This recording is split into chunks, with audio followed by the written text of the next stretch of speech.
Good morning everyone, welcome back to my बुकलो। तो आइए शुरू करते हैं अपने 8 दिसंबर का डेली करंट अफेयर्स का लेक्चर। चलिए, क्वेश्चन नंबर 1 देखिए। Which country has banned approvals of new telecommunications equipment from China's Huawei technologies and ZTE? किस देश ने चीन की हुआई टेक्नोलॉजीज और ZTE से नए दूरसंचार उपकरणों के अनुमोदन पर प्रतिबंध लगा दिया है? तो ये काम किसने किया है? ये काम किया है आपके अमेरिका ने। अब देखो इसका रीजन क्या है, क्योंकि अगर मैं टेक्नोलॉजी के सिस्टम की बात करता हूं तो चाइना ने हमेशा धोखा ही दिया है। जैसे देखो, शंघाई में एक शंघाई में एक बहुत बड़ी बिल्डिंग बनाई गई थी चाइना द्वारा कि वहां पे एक ग्रुप आके मीटिंग करेगा। अब देखो उस ग्रुप के साथ में क्या हुआ था, ठीक है? उस ग्रुप के साथ में क्या हुआ था, चाइना ने उसके हर एक कॉर्नर पर सीक्रेट माइक्स और सीक्रेट कैमरास लगा दिए थे। सीक्रेट माइक और सीक्रेट कैमरास, स्पाई कैमरास, मतलब वो मीटिंग में जो भी बातें होती थी चाइना अपने रूम में बैठ के सुनता था, चाइना का हेड। ओके। फिर एक दिन क्या हुआ, उस बिल्डिंग के आईटी रूम में काम आईटी रूम में काम कर रहे एक बंदे ने नोटिस किया कि रात के 12 बजे के बाद भी इसका सर्वर रूम एक्टिव क्यों है, जबकि सर्वर का जितना यूज दिन में होता था उससे ज्यादा यूज रात में किया जाता था डेटा ट्रांसफर करने के लिए, क्योंकि दिन में वहां पे कुछ होता नहीं था। बस दिन में जितनी भी मीटिंग हुई है वो सब रात को डेटा ट्रांसफर किया जाता था। तो उसने इस बात पे नोटिस किया तो उन लोग को मालूम पड़ा कि इस बिल्डिंग में स्पाई कैमरा और स्पाई माइक लगे हुए हैं। समझ गए? Due to security reasons. समझ गए? चलिए, देखिए, अपने काम की हिस्ट्री हमारे आगे आने वाले काम पर असर डालती है। अगर आपने कोई काम अपने हाथ में लिया है और अगर आपने उसको अच्छे से पूरा नहीं किया है तो डेफिनेटली गारंटी है कि आगे आने वाले काम आपको शायद न मिले। अगर आप अपना पिछला काम एकदम ठीक से करते हैं, कोई शिकायत नहीं होती, तो आपको अगले काम और भी मिलेंगे। ठीक है बच्चों? चलिए, इंडिया फॉरेन ट्रेड पॉलिसी अभी कब से कब तक है? 21 से 26 तक बनाई गई है। Pakistan first time national security policy के अंदर आया है। चलिए, देखिए क्वेश्चन नंबर सेकंड देखिए। Which group has won the bid for the redevelopment of Mumbai Dharavi area, one of the largest slum clusters in Asia? Adani group को मिला। देखो, मैंने आपको पिछले दिन ही बताया था कि अगर मुंबई का सबसे बड़ा धारावी का जो स्लम एरिया है पूरे एशिया का, ओके, अगर उसको उसको तोड़ के अगर बिल्डिंग बनाई जाती है तो आप लोग समझ सकते हो कि पूरे मुंबई का नक्शा बदल जाएगा। समझ गए आप लोग? धारावी रीडेवलपमेंट किसको मिला है? अडानी ग्रुप्स को मिला है। अब देखो इससे फायदा क्या होगा, बहुत सारे घरों को खुद के फ्लैट्स मिलेंगे। बहुत सारे घरों को खुद के फ्लैट्स मिलेंगे। क्यों? क्योंकि वो लोग धारावी में पहले से रहते हैं। ओके। और इस काम के लिए इनको पैसा कौन देगा? गवर्नमेंट देगा। चलिए, जेवर एयरपोर्ट कौन बना रहा है आपके? रतन टाटा की कंपनी बना रही है। हाफिया पोर्ट अभी किसने लिया है? सॉरी, जेवर एयरपोर्ट बाय किया है रतन टाटा ने, बना नहीं रहे।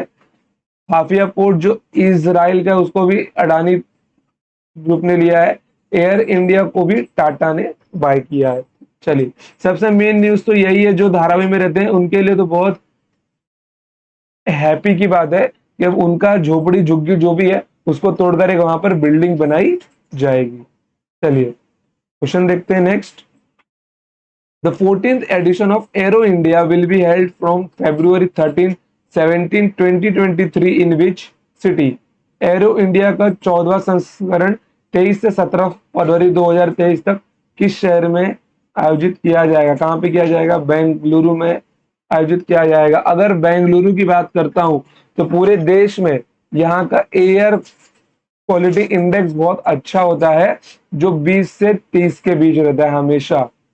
ठीक है। और बारिश में तो ये कभी कभी 10 के नीचे भी चला जाता है, जो कि बहुत अच्छी बात है। चलिए, अब आइए थोड़ा सा जूम किया जाए ताकि सिर्फ काम वाले क्वेश्चंस पर ही नजर रहे। देखिए, एरो इंडिया 2023 की मीटिंग कहाँ होगी? बेंगलुरु में होगी। प्रवासी भारतीय दिवस 2023 कहाँ मनाया जाएगा? इंदौर मध्य प्रदेश में मनाया जाएगा। इंटरनेशनल ओलंपिक कमेटी 2023 की मीटिंग कहाँ होगी? मुंबई में होगी।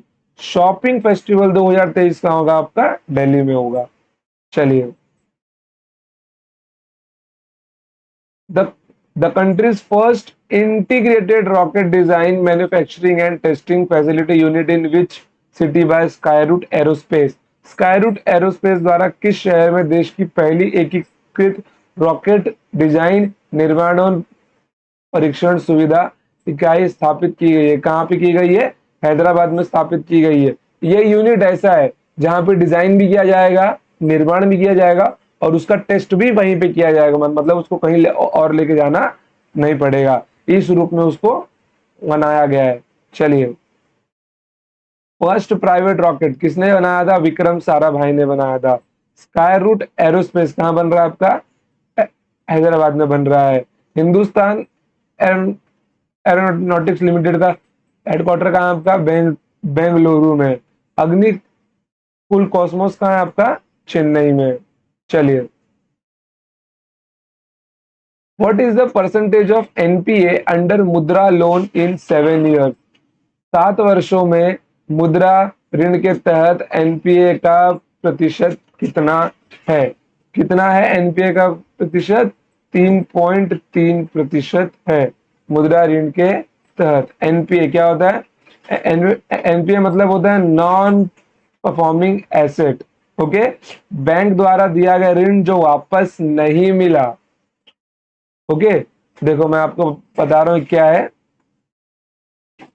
देखो, जब मुद्रा लोन आया था, ओके, जब मुद्रा लोन आया था तो आज से 7 साल पहले, मतलब 2015 से, ओके, 2015 से अब तक बैंकों ने मुद्रा लोन में जितना भी लोन दिया है, ओके, जितना भी लोन दिया है, तो मुद्रा ऋण के तहत एनपीए का प्रतिशत कितना है? मतलब कि जितना भी लोन दिया गया है अब तक 3.3% का लोन वापिस नहीं मिला है।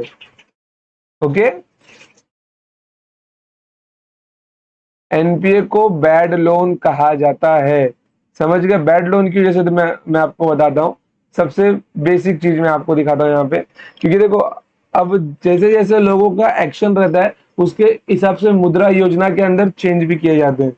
जैसे कि पहले होता है 50,000 वाला, ओके, फिर उसके बाद में आता है 50,000 से 5 लाख तक का लोन आपको मिल सकता है।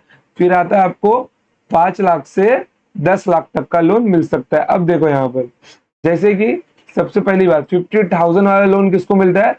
जो एकदम स्टार्टिंग होता है कि उसको उसका काम चालू करना है, कोई बिजनेस या धंधा खोलना है, तो 50,000 का लोन उसको मिलता है। फिर उसके बाद में 50,000 से 5 लाख तक का लोन किसको मिलता है? जिसका पहले से बिजनेस है लेकिन उसको थोड़ा अपने बिजनेस को ग्रो करना है, तो उसको ये लोन मिलता है। 5 लाख से 10 लाख का लोन किसको मिलता है? कि उसके पहले इस्टेब्लिश्ड बिजनेस को उसको और फैलाना है, या फिर उसकी एक दूसरी फ्रेंचाइजी, मतलब उसका दूसरा ब्रांच खोलना है उसको, ओके, तो 10 लाख तक का लोन उसको मिलता है।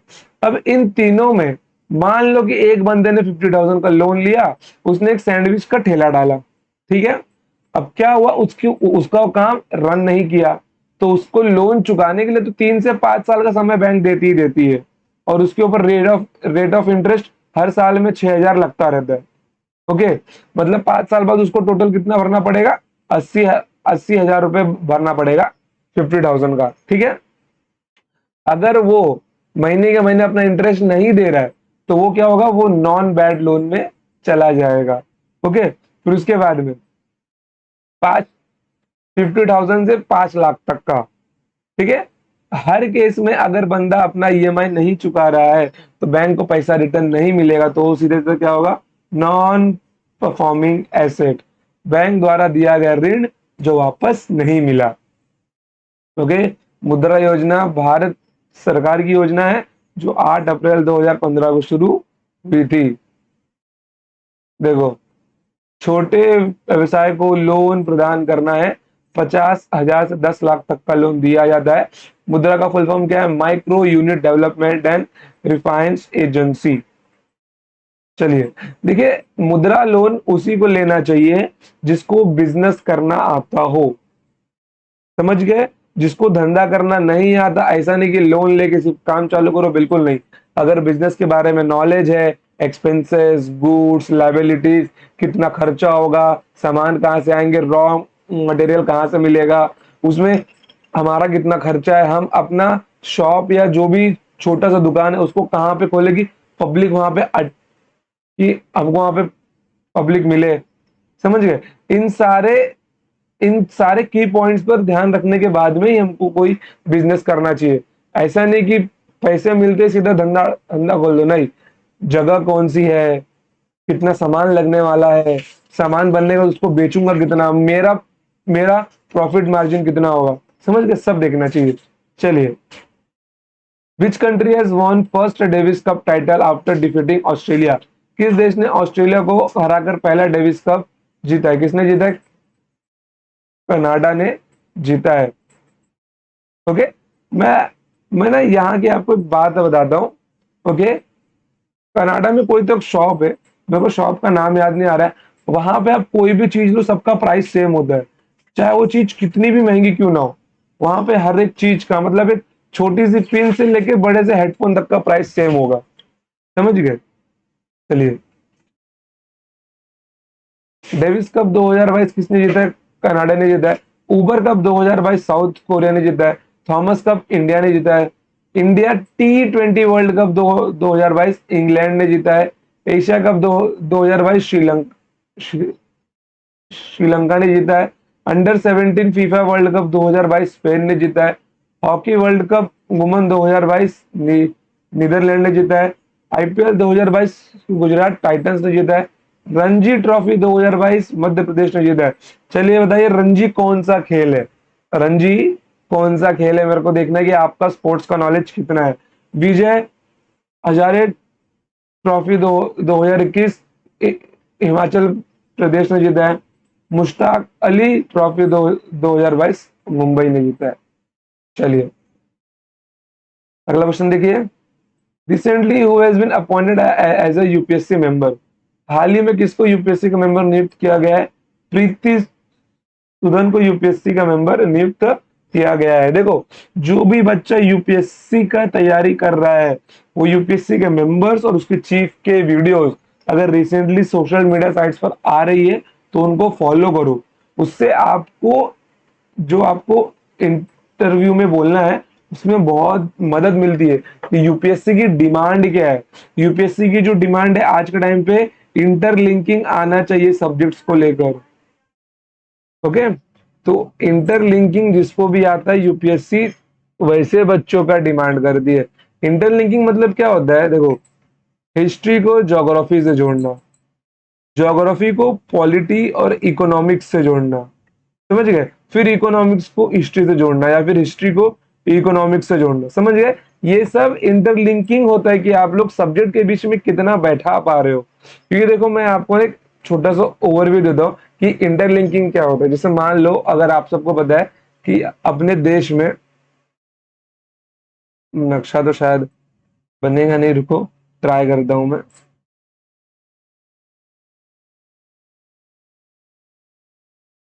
चलो एक काम करो, इसको समझ लो, ठीक है? ये इंडिया है, नहीं तो एक काम करो, नॉर्मल समझ लो। यहाँ पे ना सिंधु नदी थी, जितनी भी सभ्यताएं थी वो नदी के पास ही विकसित हुई है। इस देश में जितनी भी सभ्यताएं बनी है वो सब की सब रिवर्स के पास ही विकसित हुई है। अब वो सब रिवर्स के पास ही विकसित क्यों हुई है? देखो, रिवर्स, जहां पे रिवर्स रहेंगे वहां की भूमि उपजाऊ होगी। भूमि उपजाऊ होगी तो उनको भोजन मिलने में आसानी होगी, समझ गए? वो लोग अगर खेती भी करते तो उनको भोजन आसानी से मिल मिल पाएगा, पानी की समस्या नहीं होगी। अगर वो लोग नॉनवेज हैं तो वो लोग समुद्र जो पानी के जानवर है, मछली वगैरह मार के खा सकते हैं, तो उनको भोजन की समस्या तो वहां पे नहीं होगी, ठीक है? अब उसके बाद जब एक सभ्यता कहीं पे बसने लगती है तो उसको सुचारू ढंग रूप से चलाने के लिए उसको एक मुखिया की जरूरत होती है। और जब एक मुखिया बनता है तो मुखिया कुछ नियम बनाता है, कुछ कानून बनाता है, तब वो आपका पॉलिटी में चला जाता है। समझ गए? जब वो मुखिया नियम और कानून बनाता है तो वो बोलता है कि हम लोग जहां पे रह रहे हैं हमें उस जगह का विकास करना चाहिए। वो विकास करने के लिए सबको क्या बोलते हैं कि आप लोग अब थोड़े थोड़े अपने अपनी कमाई में से टैक्स दो। जब आप लोग अपनी कमाई में से टैक्स दोगे तो उसका उपयोग हम लोग अपने नगर को और अच्छा बनाने में करेंगे।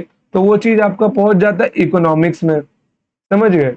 इकोनॉम इकोनो, इकोनॉमिक्स में पहुंच जाता है। और वो लोग जिस नदी के पास में बसे थे वहां पे था दोआब का क्षेत्र, तो वो चीज आपका पहुंच जाता है ज्योग्राफी में।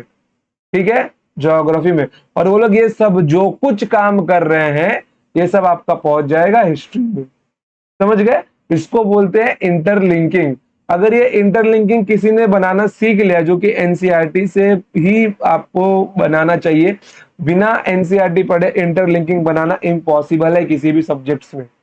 समझ गए? तो कहीं जाके एकदम आप लोग सब्जेक्ट्स में आंसर देने लायक बन पाएंगे, क्योंकि अगर जब तक आपको इंटरलिंकिंग नहीं आएगी, आप लोग उस आप लोग उस टाइम के किसी भी फैसले को आज से ज्वाइन नहीं कर सकते। समझ गए? चलिए, यूपीएससी क्या है? एक संवैधानिक संस्था है। अध्यक्ष कौन है इसके? मनोज सोनी है। एसएससी के अध्यक्ष अध्यक्ष कौन है आपके? एस किशोर जी है। और एनसीईआरटी के अध्यक्ष कौन है? दिनेश सकलानी है। चलिए, क्वेश्चन नंबर 8वां देखिए। Which states governor Kalraj Mishra has returned private university bills pass the state assembly? किस राज्य के राज्यपाल कलराज मिश्रा ने राज्य विधान सभा द्वारा पारित निजी विश्वविद्यालय विधेयकों को वापस कर दिया है? किसने किया है? राजस्थान ने किया है। Rajasthan government 3 private university bill, जिसके अंदर अंदर क्या क्या थे? ड्यून्स यूनिवर्सिटी जोधपुर, व्यास विद्यापीठ यूनिवर्सिटी वो भी जोधपुर में, और सौरभ यूनिवर्सिटी करौली में। अब देखो यहाँ पर ये सब राजस्थान का न्यूज है। अब आपको यहाँ पे क्या लगता है कि ये चीज अच्छी हुई कि गलत हुई है? प्राइवेट यूनिवर्सिटी का जो बिल था, थ्री प्राइवेट यूनिवर्सिटी बिल, उसको गवर्नमेंट मतलब कि जो जो कलराज मिश्रा थे उसको वापस क्यों किया गया? ठीक है, सबसे मेन चीज यहाँ पे जो आंखों में सबकी सबकी खटकती है, ये प्राइवेट है। और दूसरी चीज, अगर मैं दूसरा एग्जांपल लूं तो आप देख सकते हो कि कोई भी गवर्नमेंट हॉस्पिटल आज के टाइम पे प्राइवेट हॉस्पिटल्स की टक्कर नहीं कर सकता है। क्यों नहीं कर सकता? इसमें गवर्नमेंट की सबसे बड़ी मिस्टेक है। ओके, फिर उसके बाद में कोई भी गवर्नमेंट स्कूल प्राइवेट स्कूल की टक्कर क्यों नहीं कर सकता है? पैसा तो गवर्नमेंट को मिल रहा है ना, गवर्नमेंट को ही लाते हैं हम लोग। और कितने गवर्नमेंट पॉलिटिशियंस ऐसे हैं जिनके खुद के प्राइवेट स्कूल्स हैं, धंधा करने के लिए खोल के रखा है बस। समझ गए? तो इन सारे पॉइंट्स पर विचार करने की जरूरत है। अब और अगर उसी में कुछ और यूनिवर्सिटीज खुलती है तो उस यूनिवर्सिटी में क्या होगा? बहुत सारे कॉलेजेस भी खुल सकते हैं। ओके, तो वहां पे क्या बन जाएगा? सीधा सीधा मार्केट बन सकता है। अगर गवर्नमेंट पूरा अपने अंडर में लेती तो बात अलग थी, लेकिन ये प्राइवेट है तो जाहिर बात इसका फीस स्ट्रक्चर भी होगा, और फीस कम भी होगा ज्यादा भी होगा, कोई कुछ बोल नहीं सकता। समझ गए? वैसे भी 2030 के बाद से देश में एक भी बीटेक के कॉलेजेस बनने वाले नहीं है, क्योंकि आज इतने बीटेक के कॉलेजेस हैं कि हर साल कितने लाखों बच्चे बीटेक करके निकलते हैं लेकिन उनको जॉब्स नहीं मिलती। चलिए, the pilot project for the retail participation in CBDC central bank digital currency has आ गया has started in 4 banks in how many cities from December 1? CBDC central bank digital currency में खुदरा भागीदारी के लिए पायलट प्रोजेक्ट 1 दिसंबर से कितने शहरों में? 4 बैंकों में शुरू।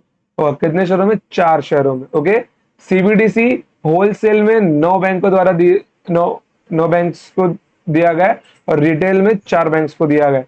पायलट प्रोजेक्ट 1 दिसंबर से एसबीआई, आईसीआईसीआई, यस बैंक और आईडीएफसी फर्स्ट बैंक को दिया जाएगा। और वो 4 शहर कौन से हैं आपके? दिल्ली, मुंबई, बेंगलुरु और भुवनेश्वर। चलिए, अगला क्वेश्चन देखिए। In which city seventh edition of the global technology summit was held. Global technology summit का 7वां संस्करण किस शहर में आयोजित किया गया? दिल्ली शहर में आयोजित किया गया है। चलिए, who has been elected as a president of the advertising agencies association of India triple A I? Okay, triple A I के अध्यक्ष के रूप में किसे नियुक्त किया गया है? तो आपके प्रशांत कुमार जी को नियुक्त किया गया है। मनोज सोनी कौन है? आपके यूपीएससी के अध्यक्ष है। चलिए बताइए, सुमन बेरी और विनीत कुमार कहाँ के अध्यक्ष है? यह आपके लिए क्वेश्चन है जिसका आंसर आपको कमेंट सेक्शन में देना है। चलिए, which country's Great Barrier Reef has been recommended by UN panel to be listed as a World Heritage Site in Danger? संयुक्त राष्ट्र के पैनल ने किस देश के ग्रेट बैरियर रीफ को world heritage site in danger के रूप में सूचीबद्ध करने की सिफारिश दी? किसको दी है? ऑस्ट्रेलिया को दी है। चलिए, अगला क्वेश्चन देखते हैं। द मुआना लोआ volcano of which country's province of Hawaii has erupted for the first time in about 40 years? किस देश के हवाई प्रांत का मुआना लोआ ज्वालामुखी लगभग 40 वर्षों में पहली बार फूटा है? किस वर्ष का है वो? अमेरिका। किस देश का है? अमेरिका का। ठीक है बच्चों, तो यहाँ पे आपका आज का डेली करंट अफेयर्स का लेक्चर होता है कंप्लीट पीडीएफ के लिए डाउनलोड कीजिए आप लोग माय बुकलो ऐप। वहां पे आपको बहुत सारे बुक्स एंड पीडीएफ हजारों से ज्यादा आपको मिलेंगे और पूरे महीने की कंप्लीट करंट अफेयर्स की प्रीमियम वर्जन जो होता है आपको सिर्फ 10 रुपए महीने पे मिलेंगी। तो आज के लिए इतना ही, मिलते हैं next time. Till then tata bye bye, जय हिंद, जय भारत, ऑल।